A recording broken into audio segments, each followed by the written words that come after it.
शब्द संस्कृति के इस मंच पर आपका स्वागत है। सावन का महीना, हरियाली, रिमझिम फुहारें, झूले और मन को मोह लेने वाले लोकगीत, और इन सब के बीच एक ऐसी विशेष मिठाई जिसे बिना कहे कोई भी उत्तर भारतीय पहचान लेता है, घेवर। घेवर नाम सुनते ही मन में एक गोल सा जालीदार घी में भीगा हुआ मिठास से टपकता चित्र उभर आता है। यह सिर्फ एक मिठाई नहीं, यह सावन की आत्मा है, तीज की पहचान है और रिश्तों की मिठास है। लेकिन क्या आपने कभी सोचा कि इस घेवर शब्द की उत्पत्ति कहाँ से हुई? घेवर आया कहाँ से? याद रखना चाहिए कि कम से कम भारतीय संस्कृति में शब्द यूं ही अललटप में नहीं बन जाते। शब्दों की अपनी एक यात्रा होती है, उनका एक व्याकरण होता है और वे हमारी सभ्यता संस्कृति को भी अपने जड़ों में समेटे हुए होते हैं। घेवर शब्द इसका एक उत्कृष्ट उदाहरण है। क्या आपने कभी सोचा कि यह पकवान सबसे पहले कहाँ बना और क्यों सावन के साथ इसका ऐसा अटूट संबंध जुड़ गया है कि आज भी राजस्थान से लेकर हरियाणा, दिल्ली और पश्चिमी उत्तर प्रदेश तक तीज और रक्षाबंधन के अवसर पर यह एक अनिवार्य भेंट बन चुका है। आइए घेवर शब्द की व्याकरणिक यात्रा को थोड़ा और गहराई से समझते हैं। किसी भी शब्द की व्युत्पत्ति अक्सर उसकी बनावट, उसके मुख्य घटक या उसके उपयोग से जुड़ी होती है। घेवर के मामले में भी ऐसा ही है। कुछ विद्वान मानते हैं कि घेवर शब्द की एक व्युत्पत्ति संस्कृत के घृतपूर से हुई है। यहाँ घृत का अर्थ है घी और पूर का अर्थ है भरा हुआ या पूरित, यानी घी से भरा हुआ या घी से पूरित पकवान। यह घेवर की मुख्य पहचान है क्योंकि यह घी में ही तला जाता है और फिर ऊपर से भी भरपूर घी व चाशनी डाली जाती है। यह व्युत्पत्ति घेवर के संरचनात्मक और घटकीय पहलुओं को स्पष्ट करती है। प्राकृत भाषा में इसके लिए जो शब्द है वह घेउर है। कुछ विद्वान इसे घृतवर से भी जोड़ते हैं, जिसका अर्थ होगा घी में श्रेष्ठ या घी का सर्वोत्तम रूप।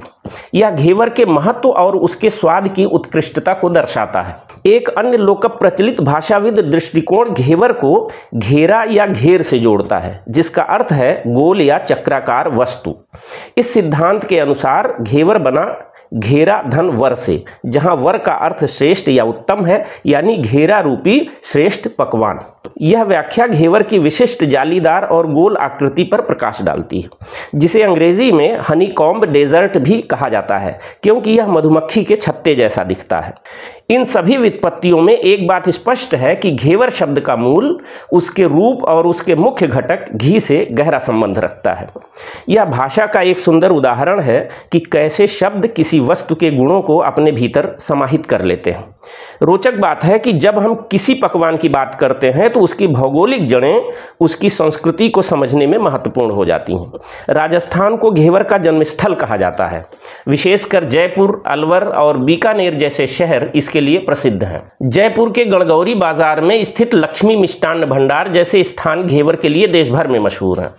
यहाँ सावन के महीने में हजारों किलो घेवर बनता है और वह भी कई प्रकारों में, जैसे कि सादा घेवर, मलाई घेवर, मावा घेवर, और आज के आधुनिक दौर में तो चॉकलेट घेवर जैसे नए फ्यूजन भी बाजार में आ गए हैं। घेवर की उत्पत्ति को लेकर एक रोचक जनश्रुति भी है। कहते हैं कि जयपुर के महाराजा मान सिंह के काल में एक सावनी भोज के दौरान महाराज ने अपने राज रसोइयों को एक नवीन और उपयुक्त मिष्टान्न तैयार करने का आदेश दिया। कई प्रयासों के बाद एक हलवाई ने एक अत्यंत पतले घोल को गर्म घी में बहाया, जिससे एक जालीदार गोल आकृति बनी। यही था असल में पहला घेवर। महाराज को यह इतना पसंद आया कि उन्होंने इसे तीज और रक्षाबंधन जैसे उत्सवों पर राज परिवार द्वारा जनता तक पहुंचाने का आदेश दे दिया। इस तरह एक शाही प्रयोग लोक जीवन का हिस्सा बन गया, जो दर्शाता है कि कैसे शासकों की पसंद भी समाज में परंपराओं को जन्म दे सकती है। राजस्थान के अलावा घेवर का स्वाद और महत्व हरियाणा, खास तौर से पानीपत और सोनीपत, दिल्ली, उत्तर प्रदेश के लखनऊ बागपत, गुजरात और मध्य प्रदेश के रतलाम तक आजकल काफ़ी दिखाई देता है। यह सांस्कृतिक आदान प्रदान का एक जीवंत उदाहरण है, जहां एक क्षेत्रीय व्यंजन देश के बड़े हिस्से में लोकप्रिय हो जाता है। घेवर सिर्फ एक मिठाई नहीं, बल्कि भारतीय सामाजिक ताने बाने और मानवीय संबंधों का एक मीठा प्रतीक है। विशेषकर हरियाली तीज के अवसर पर जब विवाहित स्त्रियां मायके जाती हैं या मायके से उन्हें सावन की सौगात या सिंजारा भेजा जाता है, तो घेवर उसमें अनिवार्य रूप से शामिल होता है। यह सिर्फ एक मिठाई नहीं, बल्कि मातृस्नेह, बेटियों के प्रति अपनत्व और परिवार के अटूट बंधन का प्रतीक है। यह सामाजिक रीति रिवाजों का हिस्सा है, जहां एक वस्तु संबंधों को निभाने और भावनाओं को बांटने का माध्यम बन जाती है। कोई शादी के बाद पहली तीज हो या भाई बहन का रक्षाबंधन हो, घेवर वहां जरूर उपस्थित मिलेगा।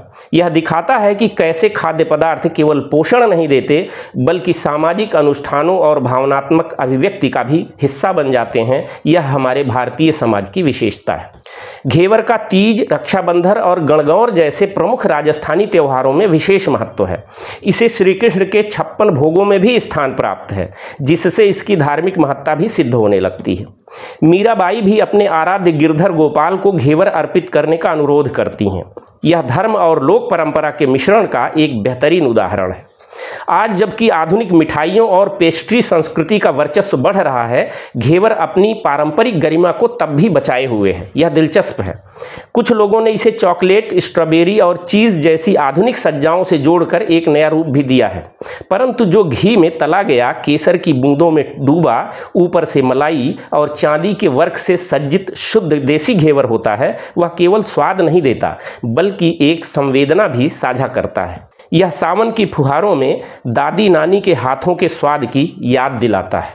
यह समझना महत्वपूर्ण है कि मिठाइयाँ केवल स्वाद नहीं, बल्कि एक कालबद्ध संस्कृति भी होती हैं। वे एक विशेष समय, स्थान और संदर्भ से बंधी होती हैं। जैसे मोदक गणेश के हैं, गुजिया होली की है, वैसे ही घेवर सावन का मिष्टान्न है। यह हमें अपनी जड़ों से जोड़े रखता है। यह दिखाता है कि कैसे शब्द, उनकी व्युत्पत्ति और उनके पीछे छिपी सांस्कृतिक कहानियाँ हमारे जीवन में मिठास घोलती हैं।